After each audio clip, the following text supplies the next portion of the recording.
നമ്മുടെ ഇന്നത്തെ സെഷനിൽ തേർഡ് ബ്ലോക്കാണ് നമ്മൾ ഡിസ്കസ് ചെയ്യുന്നത്. അപ്പൊ ആദ്യത്തെ 2 ബ്ലോക്ക് ഓൾറെഡി നമ്മൾ പറഞ്ഞു. തേർഡ് ബ്ലോക്കാണ് ഇന്ന് നമ്മൾ ഡിസ്കസ് ചെയ്യാൻ പോകുന്നത്.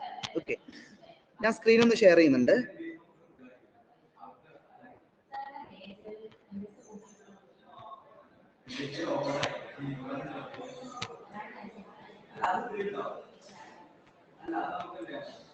ഓക്കെ, എന്റെ സ്ക്രീനും വോയിസ് രണ്ടും ഓക്കെ അല്ലേ? ജസ്റ്റ് ഒന്ന് കമന്റ് ചെയ്താണ്. സ്ക്രീനും വോയിസും ഓക്കെ അല്ലേ?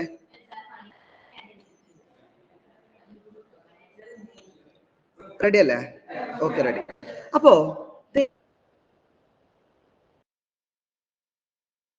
ആണ് ഡിസ്കസ് ചെയ്യാനുള്ളത്. ഒന്ന് contract of interact of guarantee, രണ്ട് ഡിസ്കസ് ചെയ്യാനുള്ളത്. അതിൽ ഇന്നത്തെ ക്ലാസ് നമ്മൾ പറയുന്നത്, ഇപ്പോഴത്തെ ക്ലാസ്സിൽ കോൺട്രാക്ട് ഓഫ് ഇൻഡെംനിറ്റി എന്താന്നുള്ളതാണ് പറയുന്നത്. ചെറിയൊരു ടോപ്പിക്കാണ്, ഒന്ന് മനസ്സിലാക്കുക കേട്ടോ.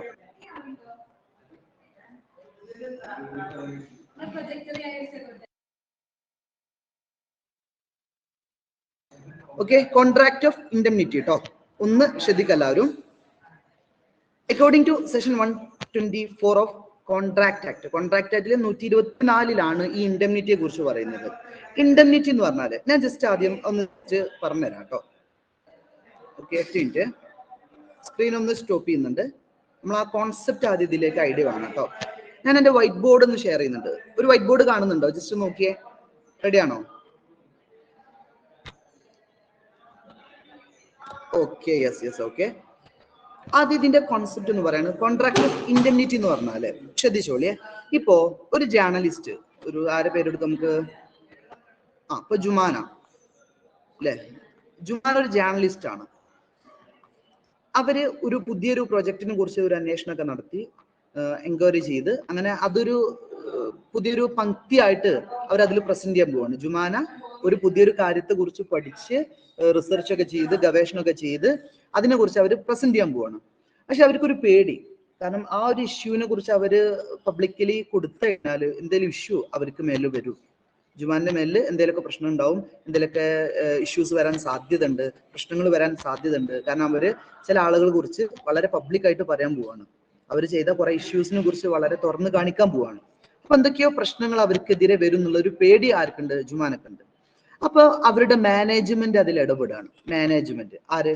അവരുടെ ആ ഒരു ഇപ്പൊ ഒരു ന്യൂസ് ആണെന്ന് വെച്ചോളി, ആ ന്യൂസിന്റെ മാനേജ്മെന്റ് അവരോട് ഇടപെടുകയാണ്. എന്നിട്ട് മാനേജ്മെന്റ് പറയാണ് അവരോട്, നിങ്ങൾ ധൈര്യമായിട്ട് ഈ ഒരു പ്രൊജക്റ്റുമായിട്ട് മുന്നോട്ട് പോയിക്കോളൂ, ഇത് ധൈര്യമായിട്ട് നിങ്ങൾ പബ്ലിഷ് ചെയ്തോളൂ, നിങ്ങൾക്കെതിരെ എന്ത് കേസ് വന്നാലും അത് ഞങ്ങൾ ഏറ്റെടുത്തോളാം, ആ കേസ് ഞങ്ങൾ നടത്തിക്കോളാം, അതുമായി ബന്ധപ്പെട്ട് നിങ്ങൾക്ക് എന്ത് പ്രശ്നം വരികയാണെങ്കിലും, എത്ര ഫണ്ടിന്റെ ഇഷ്യൂ വരികയാണെങ്കിലും അതൊക്കെ ഞങ്ങൾ പരിഹരിച്ചോളാം എന്നാര് പറയാണ്?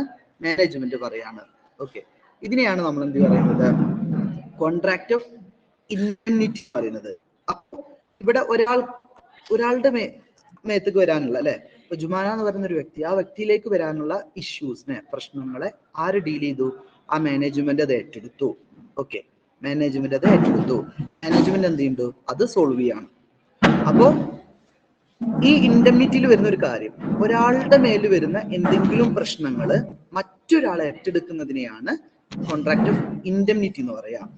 അതിന്റെ ഏറ്റവും നല്ല എക്സാമ്പിൾ ആണ് നമ്മൾ fire insurance, marine insurance. Insurance ഒക്കെ ഈ കോൺട്രാക്ട് ഓഫ് ഇൻഡെംനിറ്റിയുടെ ഭാഗമാണ്, അല്ലെ? ഇപ്പൊ ഫയർ ഇൻഷുറൻസ് നോക്കിയേ. ഇപ്പോ ഞാനൊരു ഫയർ ഇൻഷുറൻസിൽ, എന്റെ സ്ഥാപനം, എനിക്കൊരു ഓർഗനൈസേഷൻ, ഒരു സ്ഥാപനം ഉണ്ട്, ഞാനൊരു ഫയർ ഇൻഷുറൻസ് കമ്പനിയിൽ രജിസ്റ്റർ ചെയ്യണം. അപ്പൊ അവരെ ഈ ഇൻഷുറൻസ് കമ്പനി എന്നോട് പറയണം, നിങ്ങൾക്ക് എന്തെങ്കിലും പ്രശ്നം വന്നാൽ, അഥവാ നിങ്ങളുടെ സ്ഥാപനം കത്തിപ്പോയാൽ, അല്ലെ, നിങ്ങളുടെ സ്ഥാപനം തീപിടുത്തുണ്ടായാൽ എന്ത് ചെയ്യും? ആ നഷ്ടം ഞങ്ങൾ പരിഹരിച്ചു തരും. ആര് പറയാണ്? ഈ ഫയർ ഇൻഷുറൻസ് കമ്പനി പറയാണ്, എന്നോട് പറയണം. എന്താ പറയുന്നത്? നിങ്ങളുടെ സ്ഥാപനത്തിൽ തീപിടുത്തുണ്ടായാല്, അല്ലെ, അങ്ങനെ ഒരു ഇഷ്യൂ വന്നാൽ അത് ഞങ്ങൾ പരിഹരിച്ചു കൊള്ളാം, ഞങ്ങൾ അതിന്റെ നഷ്ടപരിഹാരം നിങ്ങൾക്ക് നൽകാം എന്ന് പറഞ്ഞിട്ടുള്ള ഒരു കോൺട്രാക്റ്റിനെയാണ് കോൺട്രാക്ട് ഇൻഡെംനിറ്റി എന്ന് പറയുന്നത്. അപ്പൊ ഇവിടെ 2 പേഴ്സണാണ്. നമ്മൾ ആദ്യത്തെ കേസ് പറഞ്ഞില്ലേ, ജുമാനന്റെ കേസ് പറഞ്ഞില്ലേ, ഈ ജുമാന്റെ കേസിൽ 2 ആളുകളാണ് അതിൽ പാർട്ടിസിപ്പേറ്റ് ചെയ്യുന്നത്. ഒന്ന് ജുമാന എന്ന് പറയുന്ന വ്യക്തി, 2 ആ കമ്പനിയുടെ മാനേജ്മെന്റ്, അല്ലെ. അതിൽ ജുമാന എന്ന് പറയുന്ന വ്യക്തിയെ നമ്മൾ ഇൻഡെംനിഫൈ ഹോൾഡർ. ഓക്കെ, ഞാൻ പറയാം. ആ സ്ക്രീൻ ഒന്ന് ഷെയർ ചെയ്യാം കേട്ടോ. സ്ക്രീൻ ഒന്ന് ഷെയർ ചെയ്യുന്നുണ്ട്.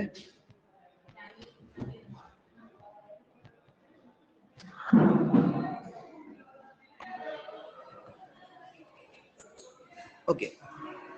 അപ്പോൾ contract of indemnity and guarantee, അതിൽ കോൺട്രാക്ട് ഓഫ് ഇൻഡെംനിറ്റി ആണ് നമ്മൾ പറയുന്നത്. അക്കോർഡിംഗ് ടു സെഷൻ 124 അത് ഡിസ്കസ് ചെയ്യുന്നത്. എന്താണ് കോൺട്രാക്ട് ഓഫ് ഇൻഡെംനിറ്റി എന്ന് പറഞ്ഞാൽ ശ്രദ്ധിച്ചോളി. The contract of indemnity has been defined as a contract by which one party promises to save the other. ഇവിടെ നമ്മൾ ജുമാന്റെ കേസ് എടുത്ത് നോക്കിയേ. ജുമാനെ എന്താ സംരക്ഷിക്കണം മാനേജ്മെന്റ്.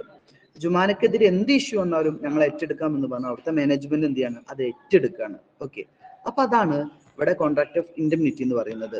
നോക്കി, അപ്പോ one party promises to save the other party, ഒരു പാർട്ടി മറ്റൊരു പാർട്ടിയെ സേവ് ചെയ്യാൻ വേണ്ടിയിട്ട് പ്രോമിസ് ചെയ്യാണ്. ഓക്കെ, എന്തിൽ നിന്ന്? From loss caused to him, അവർക്ക് വന്ന എന്തെങ്കിലും നഷ്ടത്തിൽ നിന്ന്, എന്തെങ്കിലും പ്രശ്നത്തിൽ നിന്ന് അവരെ സംരക്ഷിക്കുകയാണ്. ഓക്കെ, അപ്പൊ ഞാൻ എന്റെ സ്ഥാപനം ഫയർ ഇൻഷുറൻസ് ചെയ്തല്ലോ. അപ്പൊ അവിടെ ഫയർ ഇൻഷുറൻസ് കമ്പനി എന്നെ സേവ് ചെയ്യാണ്. എന്തിൽ നിന്ന്? ഫ്രം ലോസ് കോസ്ഡ്, അല്ലെ, എനിക്ക് വരുന്ന നഷ്ടം, അല്ലെ, ഫയർ ഇൻഷുറൻസുമായി ബന്ധപ്പെട്ട നഷ്ടം, എന്റെ സ്ഥാപനം കത്തിപ്പോയി, അതുമായി വരുന്ന നഷ്ടം ആരേറ്റെടുക്കാണ്? എന്റെ കമ്പനി ഏറ്റെടുക്കാണ്, ഫയർ ഇൻഷുറൻസ് കമ്പനി ഏറ്റെടുക്കാണ്. അപ്പോ ഒരു നഷ്ടം സേവ് ചെയ്യാൻ വേണ്ടിയിട്ട്, ഒരു നഷ്ടത്തിൽ നിന്നും സംരക്ഷിക്കാൻ വേണ്ടിയിട്ട് ഒരു ടീം ഏറ്റെടുക്കുന്നതിനെയാണ് കോൺട്രാക്ട് ഓഫ് ഇൻഡെംനിറ്റി എന്ന് പറയുന്നത്. Okay, the object of a contract of indemnity to protect the promise against anticipated loss. വരാൻ സാധ്യതയുള്ള, ഉറപ്പ് പറയാൻ പറ്റൂല, വരാൻ സാധ്യതയുള്ള ഒരു നഷ്ടമുണ്ട്. ആ നഷ്ടത്തിനെതിരെ അവര് ഏറ്റെടുക്കാണ്, അല്ലെ, ആ നഷ്ടം വന്നാൽ ഞങ്ങൾ പരിഹരിക്കാം എന്ന് പറഞ്ഞ് അവർ ഏറ്റെടുക്കുന്നതിനെയാണ് നമ്മൾ എന്ത് പറയാ? കോൺട്രാക്ട് ഓഫ് ഇൻഡെംനിറ്റി എന്ന് പറയുന്നത്. A contract of fire insurance, അതുപോലെ മറൈൻ ഇൻഷുറൻസ്, ഇതൊക്കെ അതിന്റെ എക്സാമ്പിൾ ആണ്. ഫയർ ഇൻഷുറൻസ്, മറൈൻ ഇൻഷുറൻസ് ഒക്കെ ഇതിന്റെ ഇൻഡെംനിറ്റിയുടെ എക്സാമ്പിൾ ആണ്. അപ്പൊ അവിടെയൊക്കെ എന്താ ചെയ്യുന്നത്? ഇപ്പൊ ഫയർ ഇൻഷുറൻസ് നോക്കി, നിങ്ങൾ എന്റെ സ്ഥാപനം കത്തി പോവാണെങ്കിൽ, അല്ലെ, കത്തി നശിക്കുകയാണെങ്കിൽ ആ നഷ്ടം എത്രയാണോ അത് ഞങ്ങൾ ഏറ്റെടുക്കാം എന്ന് പറഞ്ഞിട്ട് ആ കമ്പനി എന്നോട് പറയാണ്. മറൈൻ ഇൻഷുറൻസിന്റെ കേസിൽ അതന്നെ, നമ്മളൊരു ഷിപ്പ്, അല്ലെ, ഒരു ഷിപ്പ് മറൈൻ ഇൻഷുറൻസിൽ വരുമ്പോൾ അവർ പറയാണ് എന്ത് നഷ്ടം വന്നാലും ഞങ്ങൾ അത് ഏറ്റെടുത്തോളാം, നിങ്ങൾക്കുള്ള ആ നഷ്ടപരിഹാരം നൽകാം എന്ന് പറഞ്ഞിട്ട് അവർ ഏറ്റെടുക്കുകയാണ്. അപ്പൊ അത്തരത്തിലുള്ള കോൺട്രാക്ട് ഓഫ് ഇൻഡെംനിറ്റി എന്ന് പറയാം. അപ്പൊ സിമ്പിൾ ആയിട്ട് പറയുകയാണെങ്കിൽ ഒരാൾക്ക് വരുന്ന നഷ്ടം മറ്റൊരാൾ ഏറ്റെടുക്കുക, അല്ലെ, സിമ്പിൾ ആയിട്ട് നമുക്ക് അങ്ങനെ പറയാം. ഒരാൾക്ക് വരുന്ന നഷ്ടം മറ്റൊരാൾ ഏറ്റെടുക്കുന്നതിനെയാണ് കോൺട്രാക്ട് ഓഫ് ഇൻഡെംനിറ്റി എന്ന് പറയാം. ഇനി ഇതിൽ രണ്ട് പാർട്ടീസ് ആണ് ഉണ്ടാവുന്നത്. കറക്റ്റ് ശ്രദ്ധിച്ചോളേ, രണ്ടാളുകൾ. ഒന്ന് ഒന്നാമത്തെ പാർട്ടി ഇൻഡെംനിഫയർ, രണ്ടാമത്തത് ഇൻഡെംനിഫൈഡ്. ശരിക്കും ശ്രദ്ധിച്ചോളൂ, നിങ്ങൾ പറഞ്ഞു തരണേ ഇതിൽ ആരാണ്. ഇൻഡെംനിഫൈഡിന്റെ മറ്റൊരു പേരാണ് ഇൻഡെംനിറ്റി ഹോൾഡർ. കേട്ടോ, ശ്രദ്ധിച്ചോളെ. person who promises to save the other from loss is known as indemnifier. അപ്പൊ ചുരുക്കി പറഞ്ഞാൽ ഒരാളുടെ നഷ്ടം ആരാണോ ഏറ്റെടുക്കുന്നത് അയാളെയാണ് ഇൻഡെംനിഫയർ എന്ന് പറയാം. അയാളാണ് പ്രോമിസ് ചെയ്യുക, നിങ്ങൾക്ക് ധൈര്യമായിട്ട് നിങ്ങൾ മുന്നോട്ട് പോയിക്കോളും, ഒരു പേടിയും വേണ്ട, നഷ്ടം വന്നാൽ ഞാൻ ഏറ്റെടുക്കാം. അപ്പൊ ഞാൻ ചോദിക്കട്ടെ, ഇവിടെ ജുമാനന്റെ കേസിൽ ജുമാന ആൻഡ് മാനേജ്മെന്റ് രണ്ടാളുണ്ട്, അതിലാരാണ് ഇൻഡെംനിഫയർ? എന്റെ ചോദ്യം ഇതാണ്. ജുമാന, മാനേജ്മെന്റ്. ജുമാനക്ക് വന്ന എല്ലാ പ്രശ്നങ്ങളും ആരേറ്റെടുക്കും? മാനേജ്മെന്റ് ഏറ്റെടുക്കും എന്ന് പറഞ്ഞിട്ടുണ്ട്.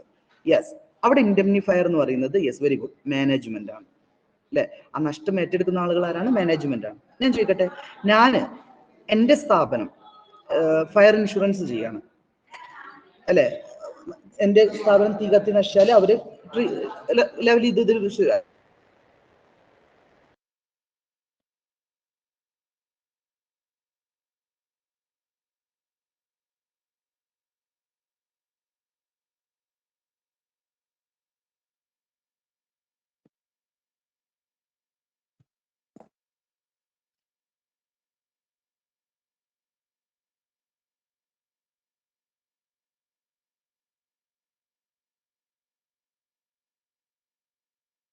ഒന്നും കേൾക്കുന്നില്ലല്ലോ. ഹലോ,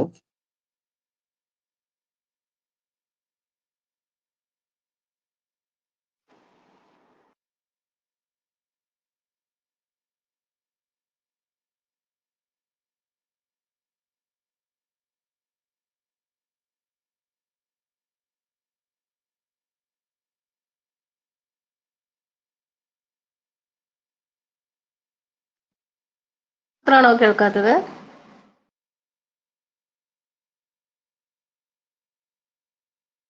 വോയിസ് സ്ക്രീൻ ഓക്കെ ആണോ? നോക്കിയേ. ഇപ്പൊ ready. Okay okay okay, voice okay. ഇനി സ്ക്രീൻ ഒന്ന് ഷെയർ ചെയ്യട്ടെ, ഒന്ന് വെക്കാവേ. റെഡിയാണ് ഇപ്പൊ? സ്ക്രീൻ വോയിസ് ഓക്കെ ആണോ? വരുന്നുള്ളൂ.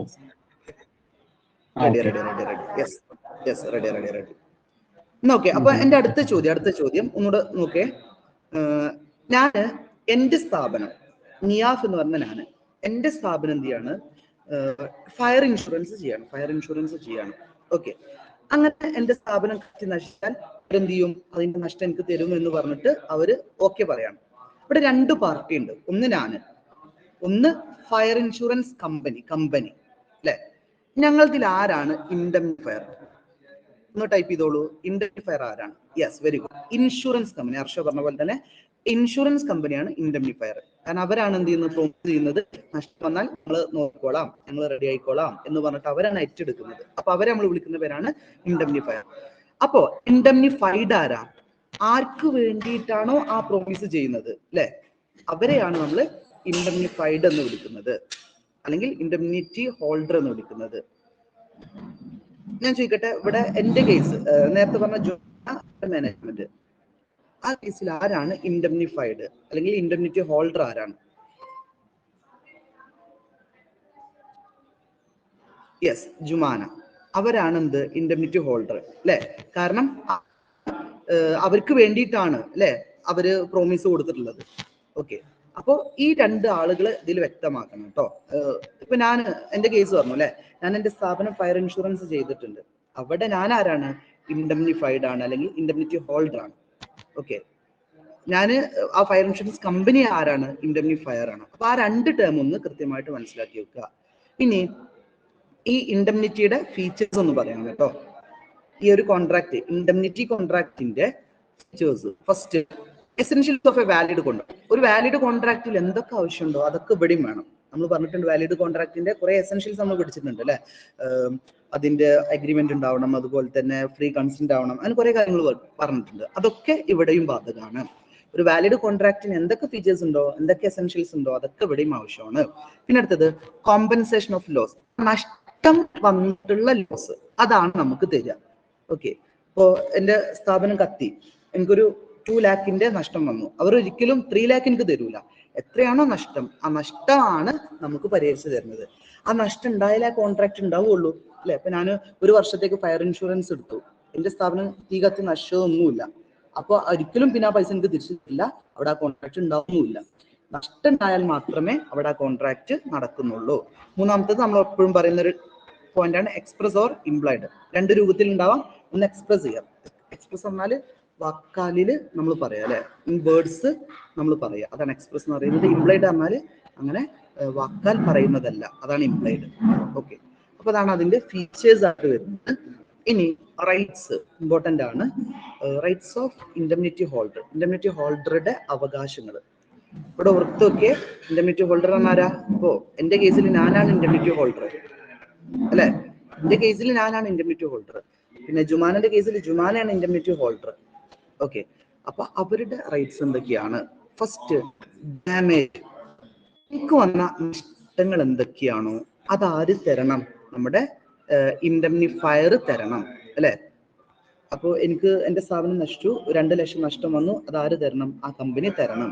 അപ്പൊ ഡാമേജ് ഉണ്ടായാൽ ആ ഡാമേജുമായി ബന്ധപ്പെട്ട അല്ലെങ്കിൽ ആ നഷ്ടങ്ങൾ എന്തൊക്കെയാണോ അത് അവര് എനിക്ക് തരണം. ഇനി അതുപോലെ തന്നെ നഷ്ടമല്ലാതെ വേറെ എന്തെങ്കിലും കോസ്റ്റുകൾ ഉണ്ടായാൽ, സപ്പോസ് എന്റെ സ്ഥാപനം തീ പിടിച്ച് നശിച്ചു, അപ്പൊ ഞാൻ എന്ത് ചെയ്യണം? അതുമായി ബന്ധപ്പെട്ട് കേസ് വെക്കുകയാണ്. അപ്പൊ ആ കേസിന്റെ ചെലവ് സ്ഥാപനത്തിന്റെ നഷ്ടം ഓൾറെഡി തരണം.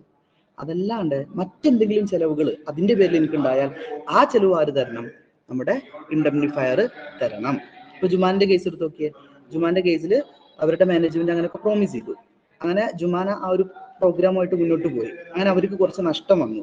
ആ നഷ്ടം ആര് തരണം? മാനേജ്മെന്റ് തരണം. പോരാ, അതുമായി ബന്ധപ്പെട്ട് വേറെ എന്തെങ്കിലും ചെലവുകൾ വന്നിട്ടുണ്ടെങ്കിൽ, ഇപ്പോൾ അവർ കേസ് കൊടുത്തു, കേസുമായി ബന്ധപ്പെട്ട് എന്തെങ്കിലും വക്കീലിനെ കേൾപ്പിക്കാൻ വേണ്ടി ചെലവ് വന്നു, ആ ചെലവും ആരെന്നെ കൊടുക്കണം?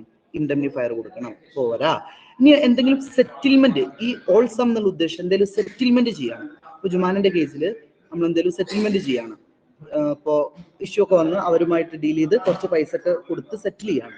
അങ്ങനെയാണെങ്കിൽ ആ സെറ്റിൽമെന്റ് പൈസയും ആര് തരണം? നമ്മുടെ ഇൻഡെംനിഫയർ തരണം. അപ്പൊ ചുരുക്കി പറഞ്ഞാൽ അതുമായി ബന്ധപ്പെട്ട് എന്തൊക്കെ ചെലവുണ്ടോ ആ ചെലവ് കംപ്ലീറ്റ് ആര് തരണം?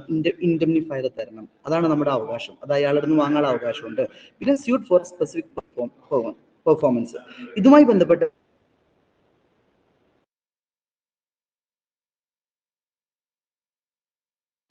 സാർ കേൾക്കുന്നില്ല.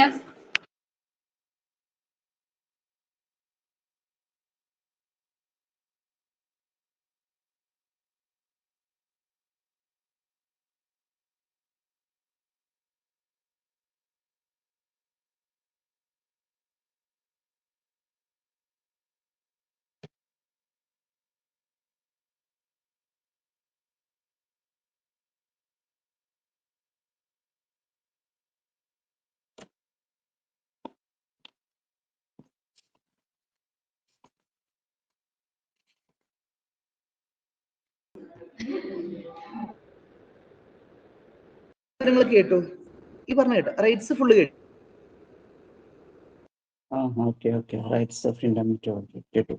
റൈറ്റ്സ് ഫുൾ അല്ലേ? 4 പോയിന്റും റെഡി അല്ലേ? സാർ 4ാമത്തെ പോയിന്റ് ഒന്നും കൂടി പറയോ? അത് കേട്ടിട്ടുണ്ട്.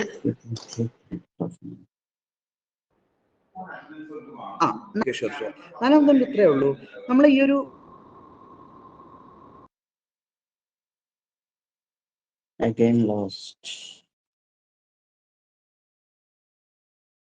ഇൻഡെംനിറ്റി ഹോൾഡർ, എനിക്ക് എന്ത് ചെയ്യാം? സ്യൂട്ട് സാർ കേൾക്കുന്നില്ല. അതിപ്പെടാനുള്ള അവകാശം കോൺട്രാക്ട് അഥവാ കോൺട്രാക്ട് ഓഫ് ഇൻഡെംനിറ്റിയുടെ ഭാഗത്ത്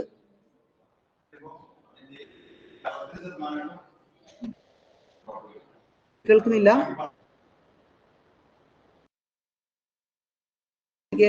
കട്ടായി പോവാ ഉണ്ടല്ലേ? ഓക്കെ, ഇത്രേ ഉള്ളൂ നമുക്ക്. ഓക്കെ, ഇത്രേ ഉള്ളൂ. നമുക്ക് ടോപ്പിക് ഇത്രേ ഉള്ളൂ. ഇവിടെ നമ്മൾ കൺക്ലൂഡ് ചെയ്യാണ്. കോൺട്രാക്ട് എന്താണ്, പാർട്ടീസ് ആരൊക്കെയാണ്, അതിന്റെ ഫീച്ചേഴ്സ് എന്തൊക്കെയാണ്, അതുപോലെ തന്നെ എന്തൊക്കെയാണ് ഒരു ടോപ്പിക്കിൽ.